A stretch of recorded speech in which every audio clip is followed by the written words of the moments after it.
Le doute est omniprésent dans ma vie sous toutes ses formes. Je doute de mes capacités à faire des choses. Je doute de la façon dont je me suis exprimé à quelqu'un ou de ce que j'ai dit. Je doute des autres. Bref, comment enrayer le doute de notre vie? Bon, ben, je dirais que dans un premier temps, il faut savoir si on parle d'un doute qui est pathologique, OK? Parce que quand on rentre dans le pathologique, c'est extrêmement cristallisé, puis selon moi, ça prend une intervention d'un psychologue spécialisé dans le doute, par exemple. OK? Ça existe. Ça, c'est si c'est pathologique. Pathologique, on parle de troubles de personnalité obsessionnelle compulsive ou de troubles obsessionnels compulsifs, quelque chose comme ça, OK? Mais si c'est pas pathologique, comme la plupart des gens doutent, OK? Je ne pense pas que ce soit sage de vouloir enrayer le doute directement, parce que ça va le renforcer, en fait. Moi, ma suggestion par rapport au doute, c'est que la façon de neutraliser le doute, c'est qu'il faut savoir quand il y a un doute. Un doute, ce n'est pas une réflexion, ce n'est pas une pensée, ce n'est pas, pas une question. Un doute, c'est une idée anxiogène qui revient, puis qu'on brasse d'un bord et de l'autre, qu'on ne résout pas, mais elle revient. OK? Donc, ça, c'est alimenté, entre autres, par certaines structures neuroanatomiques comme le striatum, comme une partie du lobe dorso-latéral frontal. Donc, on appelle ça la boucle frontostriatale. Donc, ça, c'est ce qui alimente le doute et qui augmente l'anxiété. Donc, quand quelque chose revient sans arrêt, ça, c'est du doute. Donc, il faut repérer le doute consciemment. Il faut le savoir parce que c'est la seule façon qu'on a de savoir, qu'on a de s'en sortir. Pour comparer ça avec le hamster, un hamster court réellement dans sa roue parce qu'il pense qu'il va arriver à quelque part à un moment donné. Parce qu'il n'y a pas la conscience pour dire, ben non, on va nulle part avec ça. OK? C'est un peu la même chose.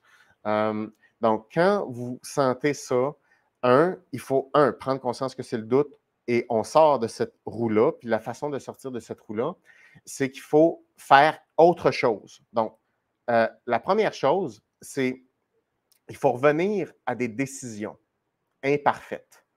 La façon de contrecarrer le doute, c'est se sortir d'une forme de stagnation. Il faut prendre absolument des décisions. Ça prend des plans de match, ça prend des buts. Il faut lutter euh, contre le goût, parce qu'il y a une tentation à revenir dans une espèce de zone de confort qui est le doute, parce que le doute est aussi une zone de confort. C'est aussi une forme d'évitement, quelque part, de la réalité. Donc, c'est autant une forme d'évitement qui te soulage parce que ça évite de faire face à la réalité et, par exemple, d'échouer. Parce qu'évidemment, c'est ce qu'on redoute. Puis il y a différentes formes d'échec. Il y a différentes formes de protection personnelle, de prévention du rejet personnel, du rejet interpersonnel, de l'abandon, etc. Mais il faut être courageux pour dire non, je vais faire face à quelque chose et je vais oser un comportement. Et ce comportement-là va aller plus loin. Donc, la façon de neutraliser le doute, c'est avec des comportements et des actions. L'autre chose, c'est que vous pouvez avoir une roue, mettons qu'on revient à une boucle frontostriatale ou par exemple le hamster. Vous pouvez avoir une roue de hamster par idée ou par thème. Donc, la question, c'est si vous avez 100 thèmes actifs dans votre vie en ce moment, puis c'est sûr que c'est plus que ça, mais mettons 100.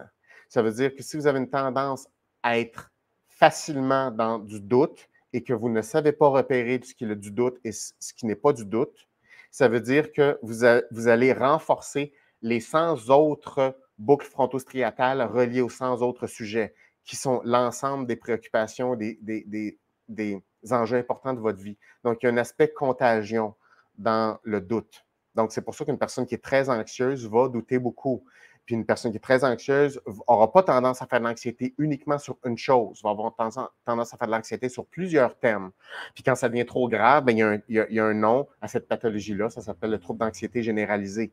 Mais, puis évidemment, le trouble d'anxiété généralisé est caractérisé par d'autres choses que uniquement le doute, bien évidemment, mais le doute fait partie des systèmes anxieux. Donc, tout ça pour dire, pour survivre, il faut être capable de dire non, là, j'ai besoin de discipline. Je ne peux pas rester dans ma zone de confort qui est du doute. Je souffre dans ma zone de confort, mais je la connais. C'est mieux, on sort de cette roue-là et on fait un plan de match et on avance, on prend une décision et on agit, on fait un comportement. Un comportement, à part évidemment si c'est un comportement compulsif, parce qu'évidemment, les obsessions peuvent aller très bien avec la compulsion, mais on peut traduire justement, on peut en fait contre-attaquer en faisant des plans de match puis en faisant des actions. C'est une habitude à prendre, je dirais. Et progressivement, on commence à prendre confiance en soi, on commence à avoir des critères qui sont moins rigides. Hein, parce que des critères rigides, en général, vont avoir tendance à augmenter le doute. Je vais dire cette phrase-là. Les critères rigides ont tendance à faire augmenter le doute. Aussitôt qu'une personne est en validation externe, par exemple, qui est un autre système de validation typiquement anxieux, c'est-à-dire une personne va obtenir de la dopamine ou va s'auto-renforcer si elle a un critère externe qui approuve son comportement. Donc, elle est dépendante d'un critère externe, que ce soit une personne qui lui donne une approbation ou n'importe quel indice dans son environnement.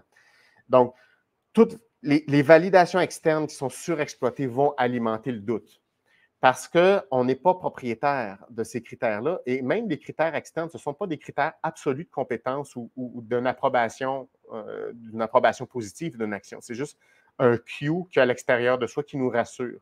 Donc, il faut revenir en validation interne, c'est-à-dire, je fais un plan de match, je tente quelque chose par moi-même, je vais regarder ce qui se passe, je vais analyser et après ça, je vais reprendre de nouvelles dispositions, puis je vais retourner à d'autres comportements, puis je vais tenter d'autres actions.